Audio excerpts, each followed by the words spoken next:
aminin mo man o hindi, you're a very controversial personality. A lot of people, a lot of directors, they say they're giving something new, but I think their new is not new enough. I always try to shock everybody. I have fallen relationship, I don't have work, I have a lot of legal responsibilities, a lot of people suing me already. Wow. Siyempre, hindi rin nawawala yung sinasabi ng iba na sobra nang lumaki ang ulo mo, sobrang yumabang na ang Direk Daryl. I've been hearing things that I really don't like, especially from people in showbiz, from people I look up to. It hurts. It hurts.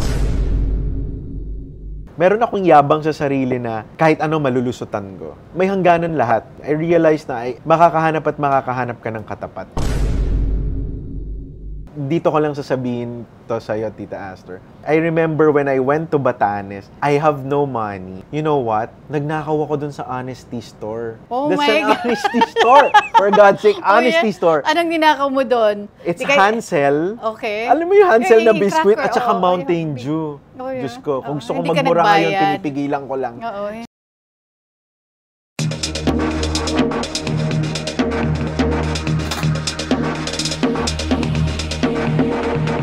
Magandang araw, Pilipinas, at sa ating mga kababayan sa ibang bansa. Welcome to TikTok with Aster Amora. Sa araw na ito, mga kaibigan, ay isa na naman pong special na celebrity ang ating makakakwentuhan. Sa pagiging controversial, but he is a very famous writer, director, producer, and social media influencer. Mga kaibigan, it's my honor and my pleasure to have him for the very first time. Mga kaibigan, let's all welcome Direk Daryl Yap. Hi, Tita.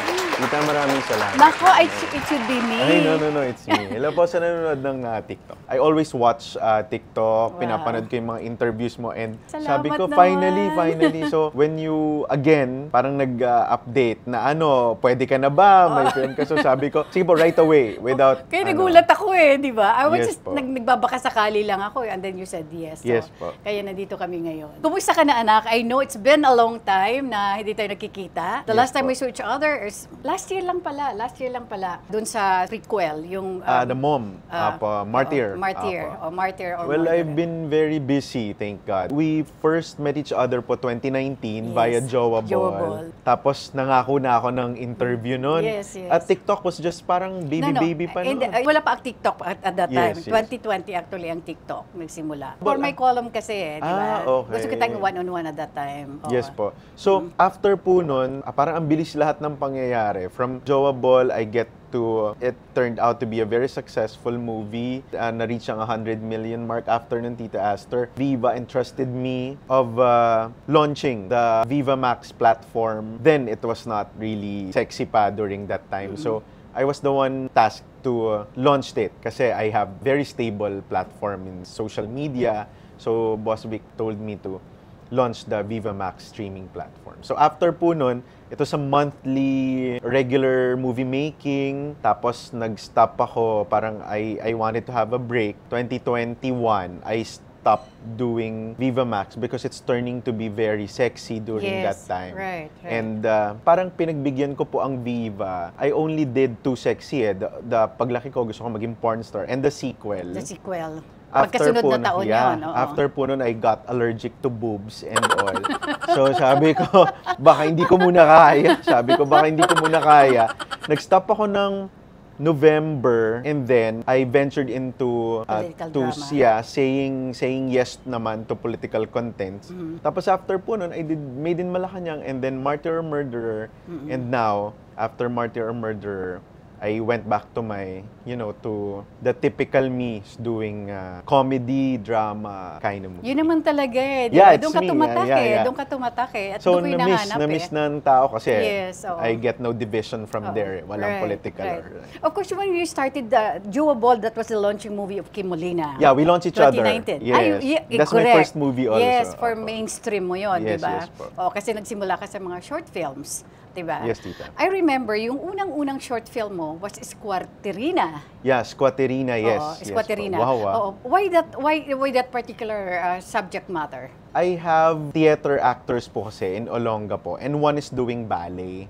And this person lives in a squatter area. So that really inspired me to create a content of how similar ballet movements is to, the life of a squatter person. Yes. So, doon ko na-realize, Tita Astor, meron palang similarity yung pagbubuhat ng pag-iigib sa pag-twist ng wrist, yung pagtitingkayad mo sa kanal, sa pagtitiptoe ng ballerina. So, I just got that. Grabe, no? Yung connection na ginawa mo na. And to think ballet is dance for the rich and altas.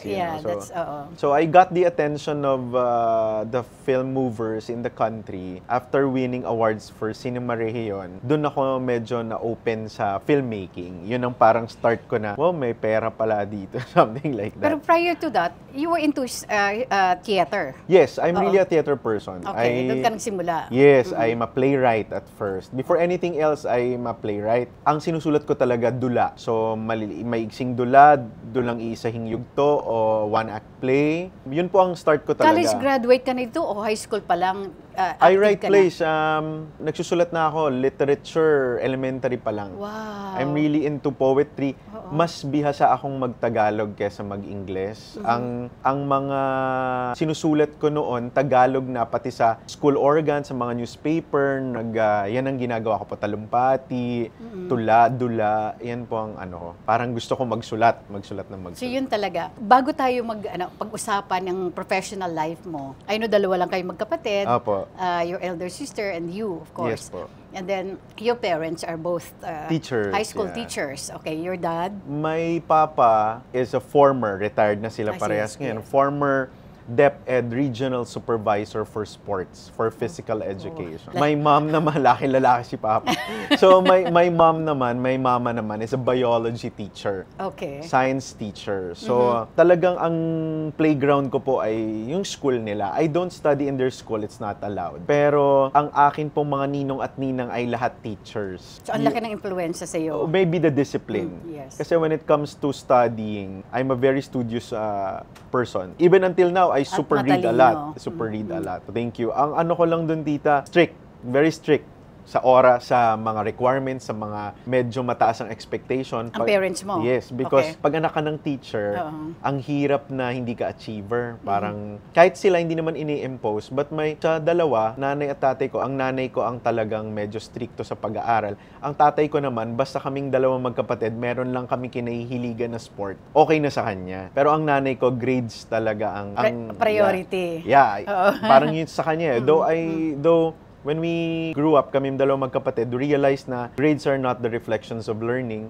but my mother really insisted of us getting good grade. Parang it's a barometer of, how you study. So, I understood naman. Yung ate mo, anong tinapos? I'm her kuya. Mas matanda ako kay younger Casey. sister. Yeah, younger sister. My younger sister, Juan Palangka Wow. Writer din. Kaso Kaso lang mahina ang loob eh. So ako lang nag-arts. My family really pushed me to become a lawyer. They wanted me to study law. But dahil ako ang black sheep ng family. Pero consider mo yung sarili mong black sheep? Nako, kung may mas black pa sa black sheep, ako siguro yun. So, At least aminado ka. Aminado naman, Okay, naman. But my sister, kahit na artistically inclined, nakumbinsin nila mag-nurse. So, nasa London ngayon. So, tagal na, siguro before showing ng Jowa Ball, nakalipad So, 2019, gano'n na din katagal. And that was also the start of my career, of your career. In mainstream, mainstream, yes. Since you were a kid, sabi mo kasi elementary pa lang, nagsusulat ka na, nag-ano ka na ng poem, diba? Nakakapagsulat ka na.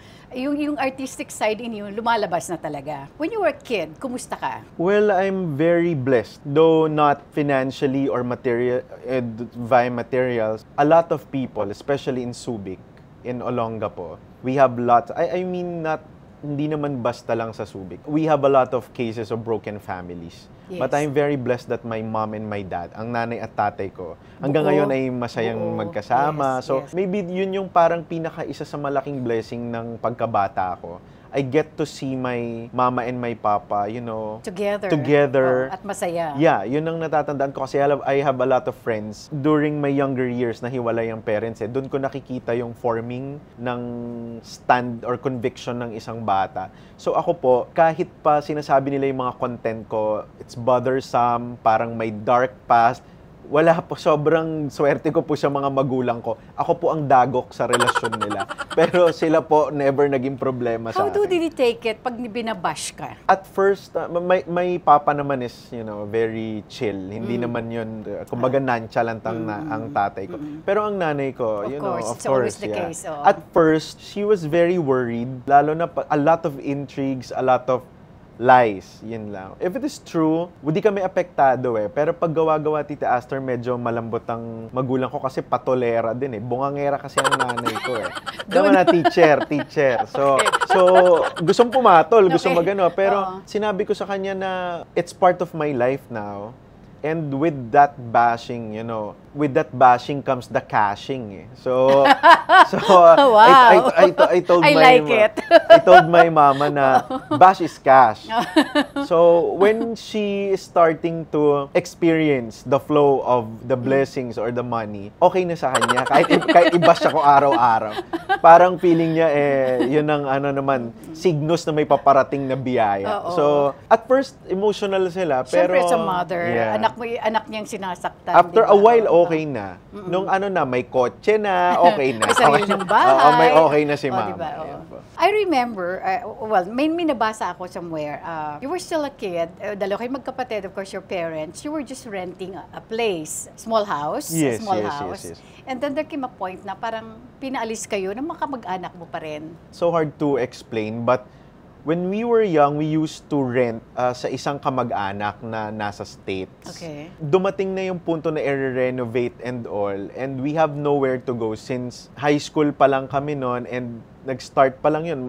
Alam nyo po, ang Pilipinas ay isa sa mga bansang may pinakamababang pasahod sa mga guro. Oo naman. So during that time, ang ginagapang ng mga magulang ko ang pag-aaral naming magkapatid. Tapos hindi pa kami makapag-aral sa public because my parents, they have possession sa public school sa Olongapo. So parang medyo conflict of interest if ever. Especially kami ng kapatid ko, parang we excel, we are quizzers, we aspire for honors, baka ma-politicize kung magpa-public. So we are studying during our elementary days sa private school. It's very expensive. Ang nangyari po, parang nung pinaalis kami doon sa nirerentahan namin for a while, nakitira kami sa lola ko, mother side. Pero it's a very, very small room. I remember ourselves, sobrang sa kama, nanay, tatay ko, kami ng kapatid ko, kutsyon sa sahig. It's very small room. It's very small. So, after po nun, parang feeling ko yun din po ang yun din ang paraan ng Diyos. Laging gano'n ang tingin ko eh. Gusto niyang may maranasan kayo. Yeah, may maranasan or to push you forward. Right. You know, ang problema kasi doon, Tita Astor, medyo mahina din ang loob ng parents ko during that time. Matagal na silang nag-uurong-sulong magpatayo ng bahay, bumili ng, kahit naman may lote ang tatay ko sa northern part ng Zambales. Ang problema, wala silang lakas ng loob na mag-loan, mangutang, parang, pero nung wala kaming sariling bahay, we get to experience, alam mo na yun, kahit kamag-anak mo, kahit lola mo, mahirap talaga makisama. Yes. Diba? Hindi mo, I'm sure a lot of people will relate, ang hirap uminom ng tubig, buksan mo yung rep nung kamag-anak. Parang lahat ng kilos yun nakikita. Parang, kahit hindi naman. I mean, kung ikaw hindi makapalang mukha mo, medyo tatablan ka sa, ayun, ang hirap gumamit ng mga gamit na hindi sa'yo. Nung na-experience na ng parents ko yon, little by little, nakapundar sila ng maliit na bahay sa Zambales. Parang na-challenge. Na-challenge. Maybe that's the blessing of it. That's the silver lining of what happened. So, nung high school ka, anong mga nabago sa'yo? As early as elementary, lumalabas na yung talent mo eh. Yes yung po. art talent mo eh. Apo. Moving forward, marami ng ibang additional interest ang lumabas sa'yo. Yes po. Well, I remember it was the latest part of my high school life. I really accepted that I was gay. Siguro mga mga latter part Pero na hindi mga alam pa ng parents mo. third year, fourth year. I guess alam naman nila. Nakakaramdam sila, Yeah. pero hindi lang nila ma-confirm. Yes, kasi I remember, na-excite ako sa Miss Universe. Not naman saying na lahat ng lalaking interesado sa Miss Universe, pero interesado ako sa embroidery ng gown. Very, very weird. Very weird. So, sabi ko, okay. Pwede ka pala maging fashion designer. Well, hindi ako marunong, pero of course, alam naman natin yung maganda May sa hindi. appreciation ka doon, no? During the latter part yun, because I used to have a girlfriend I remember... In high school? Well, even elementary days, I used to have crushes on girls. Okay. So, may crush ako naman. Okay. Tapos nung high school, nagka-girlfriend ako, parang dalawa. Oh. Yung isa parang fling-fling, pero yung isa official. I realized I was gay right mga third year high school. Tapos I was running to become president of the whole school. But I'll not win if I accept I'm gay eh. Parang people have this judgment or prejudice. So, I got a girl to become my girlfriend so I can prove to them that I'm not gay. Yes, So, yes. after winning the elections, I'm trying to break it up to the girl. Pero naaawa ako. Parang may ganun na ako. Yes. Diba, Black Sheep? Sorry to say, sorry to butt in. Pero, Yes po. pero it seems na parang ginamit mo yung girl. Parang Oo, ganun. oo, But oo. to be fair to myself naman, I felt something naman. I really fell in love with a girl. I remember, parang almost 2 years kami. Oh, matagal yun ah. Yeah. Oo. Ngalay na ngalay nga ako, tita.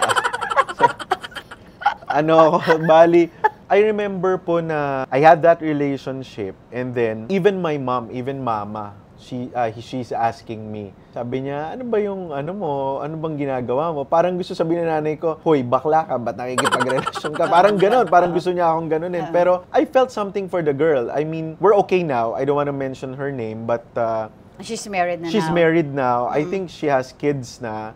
Even her parents were okay eh. I never had a bad blood naman with the girl. I remember, they greeted me with the success of Made in Malacanang diba? Wayway. And she must be so proud also. Maybe. I don't know. I don't know. I Diba? don't want to ask. During that time, bi ka. No, I think I'm really gay. Alam mo, Tita Aster, I never... Well, we kissed, pero I remember the feeling I don't like it. So ngayon talagang 100%. 100%. Yeah. Though Yeah. I'm not that colorful. I'm not very flamboyant. Oo I'm naman. not, I Hindi don't... naman kailangan eh. Yeah, Hindi naman kailangan. pero I'm not really attracted to girls. Anymore. Anymore. Anymore. I don't think Kasi I you was. tried it. Yeah. You I did. have I don't know what happened. Sa totoo lang, Tita Astor, I envy those, I envy my gay friends who are very definite and very particular with the history of their gayness. I mean, alam nila kung kailan nagsimula o ano. I never had the chance. All I remember was I'm really crushing on the hunks. Okay. Kila Carlos But Agassi. that came latter part na. Latter part na. No, So, there was- I remember having a crush on girls. I that's find why it nga cute. eh. Yeah, I don't know what happened. I don't know what happened. Oo. Since inamin mo na rin that you're really gay, paano ito tinanggap lalo na ng father mo? Oh, tatay ko. Kasi, Kasi ang tatay ko, arnis. Yeah. Nag-arnis, nagbe-baseball. Kaya nga eh, di ba? You know what? There's a funny story. Pinanak kasi ako January 7 eh. During that time, it's palarong pambansa time. Alam to ng mga nag-aaral. Kumbaga, merong division of city schools na kung sports, tapos regional meet, tas may national meet. Ang tatay ko, since nag-head ng Region 3, Central Luzon, nasa Baguio, nagtitraining ng baseball. Nung papanganak ako, umuwi ang tatay ko from Baguio. During that time, parang mga 7 hours ang Baguio to Olonga pa, wala pang express yes. eh. Halos madapa daw yung tatay ko para lang daw mailagay yung baseball sa ulo ko. Oh. That's why I'm named Daryl eh. Daryl Strawberry is a baseball player. Oh, I see. Ayun. Okay. Kaso lang hindi ako mag-baseball. Oo. Jackstone, Tita Astro. Sabi, 7 exhibitions, kayang-kaya ko pa yan. Pero ang tatay ko talaga, pagdating niya, talagang, sabi niya, nilagay niya daw junior eh. siya. Nilagay daw Oo, niya eh. oo. Sabi niya, gusto ko talaga maging baseball player yung... Maging baseball Oo, star, balang yeah, araw, balang anak ko. araw. Oo, di ba? Sinasama niya ako sa games. I remember during elementary days, he enrolled me into a taekwondo class. So, nag-black belt ako, Tita Astor. Wow. Ngayon, alam niyo na, yung mga galit sa akin, delikado medyo So, pinagbigyan mo ang tatay mo. Yun po siguro, Tita Astor. Gusto niya ako mag-taekwondo, pinagbigyan ko. Gusto niya ako mag-swimming, pinagbigyan ko. Pero yung sepak takraw, baseball, at saka arnis, hindi kaya ng beauty ko talaga yon, promise. Hindi ko kaya yung nagfi-flip sa ere and all. So, sa tingin ko, it's fair to say na I tried my best to be a good son to my papa. I tried my very hard para maging worthy of, his pride and all. And he knows it. even though pagod na pagod ako sa klase and all, kasi sobrang active ko sa school eh. I'm an English quizzer, I'm a historian, naglumalaban Nag-excel ako. ka, sa Lumalaban school. ako sa mga quiz-bee. So, after nun, after review, we go to the dojo, the Korean dojo. I do taekwondo. During Saturdays, I swim at YMCA. I showed him na I'm very serious of making him proud. So when the time comes that bubukadkad na ako, sinumbat ko lahat itaas. Sinabi ko talaga na, Pinagbigyan kita. pinagbigyan kita pa. Mula bata ako, tinry nating idiretso ang paa ko sa sipa-sipa pero naka-tiptoe pa na ako. sabi ko, I think you should also hear me out. So, when I came out to my father, to my mom, I don't need to, hindi ko kailangan. Sense na niya eh. But we are very vocal family. I mean, That's it's very important. evident. Oh, It's that's very very evident important. sa akin, tita, na ang communication lines ng pamilya. Pag may problema, we sit down. No, we don't dodge it. We don't give it a cold shoulder or anything. We talk about it. So when the time comes, I was with a girlfriend pa nito, the girl. I went to Manila na. I remember I was studying. I met someone, a guy. This guy, I fell in love with the guy na. I told my girlfriend that I fell in love with the guy na. So we broke up. Tapos I have to tell my family because I don't like lying to them. So when I came out to my parents, nung nagladlad ako sa pamilya ko, combo yon, nagladlad ako, may boyfriend na ako. So, kinombo ko, walang intro-intro. Parang wala silang choice. Walang choice. Pero So, parang tinanggap ng tatay mo. my father is a very good man. Wala akong narinig na masakit na salita. Siyempre, alam ko, pag silang dalawa na lang mag-asawa sa gabi, pinag-uusapan nila ako, pero hindi ako nakarinig ng kahit ano. Lalo na, Tita Aster, ang mga ninong ko, ang mga kumpare ng tatay ko, police, general, coach ng iba't ibang karate, ganyan. So, sa tingin ko, malaki rin, mahirap din ang pinagdaanan ng tatay ko kung paano ine-explain sa mga kumpare nila na ang anak ko ganito. Ano nangyari? Oo, ano nangyari? Parang kasama ng anak ko yan na mag-taekwondo, mag-swimming and stuff like that. So, wala akong masabi. Wala akong nakuwang judgment. Though, ang isang request niya lang, syempre, huwag ko siyang bibigyan ng dahilan para magkaroon ng diferensya sa ibang tao. Alam mo yung pag nabastos kasi ako, makakaaway niya, masasaktan sila. So siguro yun ang request niya. I can't remember the exact words, pero sinabi niya lang sa akin, kung yan ka talaga, hindi niya sinabing wala kaming magagawa eh. Lagi kami nakasuporta sa'yo. Ayaw lang namin na bibigyan mo kami ng dahilan para masaktan kami. Kasi nasasaktan ka, something like that. Right. My father's a good man. Etong first boyfriend ko, parang mga 3 years. Okay. Matagal din. Matagal din. And I don't remember myself being so deeply connected. You know, it's more of curiosity eh. During that time, I don't know the relationship between a man. So, I think it's more of discovery and exploration. And that was the first boyfriend. The second boyfriend, though, was really something serious. That was 7 years. And dito ka nasaktan husto. yeah, I can't say naman na, kasi parang pag mapapanood niya to, yan na naman eh, papag-usapan na naman na kung magkwento ako, parang ako yung nasaktan. Pero the reason why that 7 years failed is because of me. I cheated a lot. I did many... At least inaamin mo. Yeah, Baliktad, ikaw pa ang nag-cheat, ha? Yes, ako pa nag-cheat. Yeah. So I don't fall in love with straight men eh. I don't like. So I cheated a lot, Tita Aster. So the 7 years was, a constant system of us being in love, him forgiving me, something like that, until he cannot take it anymore. During that time, we had a lot of responsibilities. Ang daming mga kumpanya na ang kasi we perform during corporate events. So ang dami na nag-down payment and all. But we broke the relationship.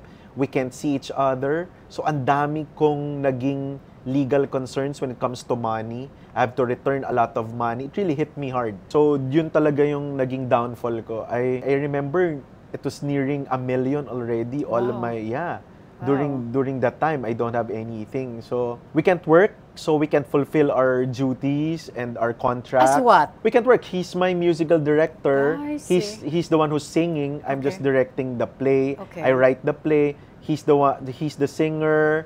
He's the composer. So, I guess it can't work na eh. So, we have to return the money. And the thing is, sobrang lapit na ng mga, ano man tawag doon, mga atraso. I remember being in the darkest place of my life. I have a fallen relationship. I don't have work. I have a lot of legal responsibilities. A lot of people suing me already. Wow. It's just a good thing. I have a short film that won in Pampanga. It's I can't remember the... Hindi pa itong Squatterina? No, hindi pa po yung Squatterina. I remember the title of the short film was Bago Ako Lumipad. And then it won sa CLTV. Yung CLTV 36 channel ng Pampanga. It won awards. Tapos ang isa po siya na panalunan doon is sa trip to Batanes. Yes, okay. So, ito na yung... so ako, sabi ko, I told my staff, kasi nung naghiwalay kami ni Ek, nahati yung grupo eh. So may mga sumama sa kanya, may mga nagstay sa akin. So sabi ko dun sa mga nagstay sa akin, puntahan na nila yung Batanes. Sabi naman nila sa akin, sir, parang mas ikaw nangangailangan yan, mag-isip-isip ka muna, ganyan. So ako, sabi ko, sige. Kasi I had suicidal tendencies already. Oh, yeah? I can't pay $1 million. My parents are, very problematic. That's why sabi ko, ako dagok sa buhay nila. Imagine, earning like less than 20,000 and you have to pay like $1 million. Oh my. Diba? So you can imagine the hardships. I remembered going to Batanes. I was really suicidal. Ang nakakatawa pa dyan, Tita Aster, di nagsasearch ako. Sabi ko, wow, ang ganda ng Batanes. Baka ma-uplift ako, mawala yung iniisip ko magpakamatay. Alam mo, Tita Aster, sumakay ako ng aeroplano, papalapit na kami sa Batanes. Ano in-expect mo sa Batanes? Dapat New Zealandis, parang green, ganyan. Yes. Tita Aster, pagdating ko ng Batanes, saktong-sakto, kaingin pala. Itim na itim lahat. Sabi ko, gusto ko talaga ako magpakamat. Sobrang depressing. Alam mo yung nasa taas pa lang ako. Exactly the opposite ng ini-expect mo. Exactly the opposite. Nasa taas pa lang ako, itim lahat. So lahat kami sakay nung maliit na plane ng PAL. Pagkatingin namin lahat doon, di ko kilala yung mga foreigner, di ko kilala yung mga nagtinginan kaming lahat. Tapos sabi nung stewardess, ganito po pag first week of June, nagsusunog po ng damo dito. Hanggang kailan po yun? Hanggang second week of June. 5 days lang ako doon, tita. So makikita ko yung Batanes, sunog siya. So sabi ko sa sarili ko, depressed na nga ako, sobrang depressed pa nung madadatnan ko. But that was really, an awakening to me. I'm not really a religious person, pero it was like God talking to me when I went to Batanes eh. To be very extra honest, I went there with nothing. I only have like 2,000 pesos. You know what? I always tell my staff, I want to go back to Batanes, but I can't pa dito ko lang sasabihin to sa'yo, Tita Aster. I remember when I went to Batanes, I have no money. You know what? Nagnakaw ako dun sa Honesty Store. Oh That's my an God. Honesty Store. For God's sake, Honesty Store. Anong ninakaw mo doon? It's Hansel. Okay. Alam mo yung Hansel na biscuit at saka Oo, Mountain Dew. yeah. Diyos ko, kung gusto ko Hindi ka magmura ngayon, nagbayad. pinipigilan ko lang. Oo. Magbabayad ako. Kaso lang, parang sayang. Wala man nakakakita. Ganun ang iniisip ko.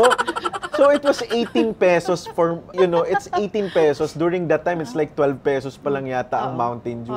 Tapos 6 pesos yung Hansel. Alam mo yung Hansel, Tita Aster? Yes, of course. Oo. So I remember eating Biscuit that. yan eh. Yeah. Tapos dun kasi sa Honesty Store, kukuha ka, tapos susulat mo yung binili mo, tapos ihuhulog mo yung pera mo dun sa... I was thinking, wala na talaga akong pera. 20 yung pera ko, Tita Aster. Pag hinulog ko yun, saan ko ako kukuha ng sukli? Wala namang suklian doon. Yes. So, well, inaabogado ko lang sarili ko. Wala talaga akong bad plan magbayad. So, ngayon, sabi ko, okay. Sabi ko, then, cut to, I always get teary-eyed when I talk about this sa mga talks ko sa universities, even to online classes. I tell them that was the darkest moment of my life. I went to an Honesty Store and got a Hansel and a Mountain Dew without paying it. Then I told my staff, I told my team now, when we were, booming 2019, 2020. Babalik ako sa Batanes, sabi ko. I could definitely give 18,000 to the Honesty Store. Wow. I really... Yung 18 pesos, yeah, ginawa mo ng parang 18,000. tumubo na. Oo, 18,000. Yeah, sabi ko, sobrang, Nakaramdam ka ba ng guilt feeling at that time? No. I was very hungry, Tita Aster. Yun lang ang nararamdaman ko. Gutom ako at uhaw ako. Ang OA ng environmental fee sa Batanes, may 2,000 there was parang mga 4 yung island kasi doon eh. Every time you go to the island, you pay environmental fee. So, wala talaga akong makain. I remember eating at a table, I only ordered silog. Then yung family nung katabi ko may lobster, may ganyan. I mean, not for anything na naiinggit ka or ano, but Siyempre you kahit get to papaano. compare. Oo. And then it hit me while walking at Sabtang, the hills there, na chaos creates beauty talaga. All the 5 months of my life, it's all chaotic. But when I saw Sabtang, you know what I saw there was a family of goat. It's a black terrain, so sunog na sunog because of kaingin. But the goats are playing.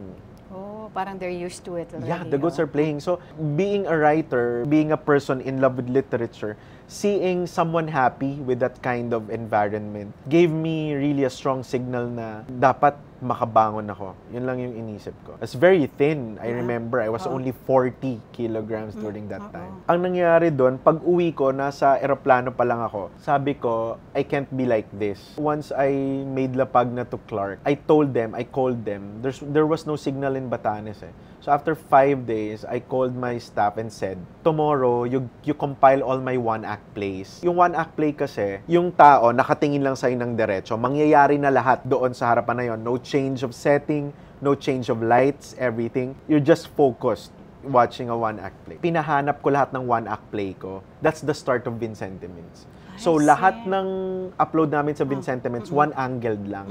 Hindi gumagalaw because it's a one-act play. So, during that time, I'm not allowed to post anything crass or rough because I'm working with NCCA, the National Commission for Culture and the Arts. You know, I can't upload... As what? Ano ka dun sa NCCA? Well, I own a community theater, so we report to them once in a while. Okay. We get to be visited by a lot of NCCA directors and teachers and mentors, so I can't risk it. Pag nag-post ako sa page ko ng mga bastos or may mura-mura, they might get offended. And that's the only source of, income I have, though it's very, very little. Alright. Pinapost ko dun sa isa kong staff. Oo, ito No, si ano ko na siya, si Vincent. Si Vincent, oo. Ano na siya eh, staff ko na siya nagbi-video sa amin. Halimbawa, meron kaming ipipitch sa corporate. Ito yung gawa namin. Siya yung nagbi-video nun. So sabi ko, paggamit ako ng page mo, papost ko lahat ng one-act play ko. Started with Jowa Ball, mga mga bagay na hindi na dapat pag-usapan, yung KPL. Dire-diretso na yon. Lahat ng one-act play ko, pinost ko. Nagulat kami, we were sleeping during that time. Ako, I had to take a lot of calls because I have a lot of duties, financial duties. My parents paying them like 5,000 a week, imagine. Those are 7 people times 5 a week. Sobrang gulo na ng utak ko. Nagulat kami, Tita Astor, one night, nag-1 million yung Jowa Ball. Wow. So sabi ko, and that piece is a girl talking to God, shouting, yelling at God, talking to God like their tropa, something like that. After an overnight, nag-1M. So, sabi ko, sige, try natin. Mag-weekly tayo. So, tinanong ako ng staff ko, sabing ganun, kailan po tayo mag-upload? So, sabi ko, inisip ko kung kailan mag-upload. This is on Facebook? This is on Facebook. Okay. I don't know YouTube Okay. way back.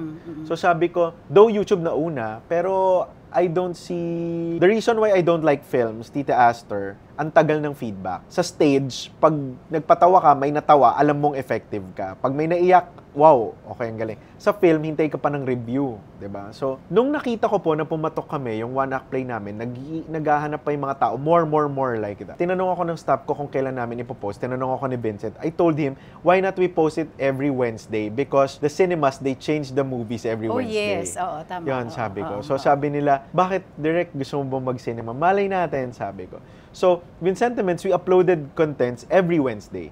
So, we try, we make sipag, and then, every time, in 1 hour, we get 2 million. In 1 hour, we get 4 million. Grabe. Yeah, we were very, very hot during those times. So, kami, very happy. So, anong nangyari? My first monetization paid a lot of duties. Yeah, so, that's the moment hindi pa ako nag-breakdown eh. Nung nakabayad na ako sa mga utang ko, doon ako nag-break. Kasi ang dami na naming napangakuan na shows. May mga workshops kaming naningil na yung mga studio na hindi na namin mapuntahan. So, ang dami, Tita. Kahit mag-print ng ticket sa play, bibili ka ng costume na ganito, lahat yun utang naman eh. We don't have any financier naman eh. But, times are really great. They saw the sacrifices I made with my team. We really, really went through hell. I mean, in one order of ulam in Karinderya, 4 ang naghahati. We went there. That's why now, we are very grateful with the things Sila that pa are rin coming. ang Sila team pa mo rin, up to now? yeah. Wow. Sila pa rin. Oo. I never changed my team. Yes. Yung team ko since 2012, kasama ko ngayon. Sa akin na sila tumanda, sa akin na sila nagkaano. And Ganda. I do my best to share, the ginhawa and the luxuries of making it for them because they didn't falter naman, they didn't leave me naman. Hindi ka tinalikuran. Sa kabila ng pinagdaanan mo. Yes. Pipick upin ko lang doon sa Batanes. Realization mo when you were there. Ang realization ko po doon talaga, I have to experience pain. I don't wanna sound like I'm mayabang or I'm bragging. Kasi Tita Astor, if you think you're matalino, if you think you're smart, you have this mentality na you can get away with everything. So ako, knowing how high my IQ is, I had to check it. Meron akong yabang sa sarili na kahit ano malulusutan ko. May it be I cheat on my boyfriend, may it be I cheat into contracts, no? So may hangganan lahat. So at an early age, well, it's not very early, 2017, I realized na makakahanap ka ng katapat. That's why now I'm very focused. I'm very planted. I'm very grounded. I'm very much aware that this is not forever. Sooner or later, someone better will come. I'm very much aware. That's why it's my strength. I've been through a lot, and my realization in Batanes took me to places I never thought I would go. Sabi mo nga, first in-upload mo muna yung Jewable, di ba? Sa FB muna. Pero doon ba na-pick up ng Viva ito? Paano nangyari yung partnership mo with Viva? Ang problema sa akin, Tita Astor, sinabi ko nga po sa inyo, I have a weird mind. I always get to play around. Now, the thing is, sinesend ko po sa Viva, sa Star Cinema, sa Regal, yung mga gawa ko. They don't read my message. Kahit 1 million subscribers na ako. So, ang ginawa ko po, nung nagmi-million na kami, kumuha ako ng music ng Star Records tsaka ng Viva Records. Kasi po, nanonotify sila na ginagamit yung music nila. So, ang ginawa ko po, yung Star Cinema tsaka yung Viva Records, nung ginamit ko po yung kanta ni Vice Ganda for content, and then kanta naman ni Sharon Cuneta for a content, that's Viva and Star. Right. So, nagpadala po ng email sa akin sabay. Siyempre, kukuha lang attention mo. Please, refrain from using, we will let it go this time. Pares po sila. Parang feeling ko yun ang kanilang SOP. Yeah. Sabi ko, ang saya ko, sabi ko sa Vincentimet, oy, naano na tayo, pinlag tayo ng Viva, tsaka ng Star Cinema, napansin na tayo. Ano pong gagawin natin? May nalalaman pa dun yung Viva na parang that is a 10 million lawsuit if ever, blah, because of Sharon Cuneta and George Canseco and something like that. Ano pong gagawin natin? Sabi ko, gamit tayo ulit ng isa pa. Sabi ko, tingin ka sa Viva. So, hanap sila sa Viva. Gumamit po ako ulit. Anong nangyari? Mas malaki po ang library ng Viva sa music. Oh, yes. Kesa sa Star Records. Yeah, I agree with so, you. they have like Sharon Cuneta way back pa. Regine, everybody was there. So, I used music. Hanggang naka-second alert, third alert, fourth alert. Yung fifth alert po, hinihingi na yung contact number ko kasi ka-lawyer na. So sabi ko, ayan. Tapos po, nung Hindi ka natakot? Hindi po. Kasi parang feeling ko, ang nireply ko, Tita Astor, I'm very much open discussing this personally. Sabi ko, that's what I remember. Tapos, ang nangyari, hindi ko na po nabasa yung reply nila. I went to an interview with Miss K, with Miss Karina Sanchez. So after nun, Miss K, parang she connected me to Star Cinema, to Sir Enrico Santos. Doon kami nag-discuss. While discussing the contract with Star Cinema, nakita ko may contact na pala yung Viva. And then nagpadala ko ng number ko. Miss Jazz called me. Tapos, I was about to sign to Star Cinema Monday. Sunday, nahugot ako ng Viva. Inoferan So ako in other words, hindi yung kasalanan mo na paggamit ng unlicensed songs nila. Though I don't encourage people to do that. No? Not now. Diba? Kasi unlicensed yung paggamit mo ng ano nila. I told Boss Vic, I told him, sabi ko, that's really my way to get your attention. Alright, got it. So I told Boss Vic, why don't you try me? You can try me. You can get a hold of me. You have a lot of songs, but no one's using it. And then I'm not from Viva. Maybe you have an offer. Tapos nagulat po ako, Tita Astor, kasi parang nagpapaka-cool pa ako noon. Hindi ko alam, agad-agad pala yun. So while we were talking, I remember it was 7 p.m. Mga 9:30 may contract na ako. Wow. Tapos sinanong ako, anong gusto ko, ganyan. Sabi ko, I'm from Olongapo. I don't have anything here in Manila. If you're gonna get me, I don't have any place to stay. I don't have a car. So at the instant, si Boss Vic sabi niya, bigyan kitang kondo, Biyahe Wow. tayong sasakyan. Wow. Anong gusto mo? Sabi Wow. niya. Sabi ko, Raptor. O sige. Wow. Sabi niya, so, Wow. anong kulay? Sabi niya, syempre ako po, bilang mukhang pera, talagang para ako nakakita ng aparisyon mula sa langit. So sabi ko, okay. My Sige God. po. So I signed right away. Napakaswerte mo naman. Yeah, very, very. Oo, di ba? Takes guts, Oo. I think. Yeah. To not let me handle a superstar. Yeah, that's my request. Sabi ko, ayoko po ng... Bakit? Ang baliktad, di ba? I don't know. Parang feeling ko po deserve ng script ko ng rawness. I don't wanna say it, pero very showbiz si Sharon. Yun ang pagkakakilala ko sa kanya. I was exposed to real life talaga. I used to collect house rent for prostitute. If they don't approve of my art, that's their taste. I've been hearing things that I really don't like, especially from people in showbiz, from people I'm friends with, from people I look up to. Yeah, it hurts. It hurts.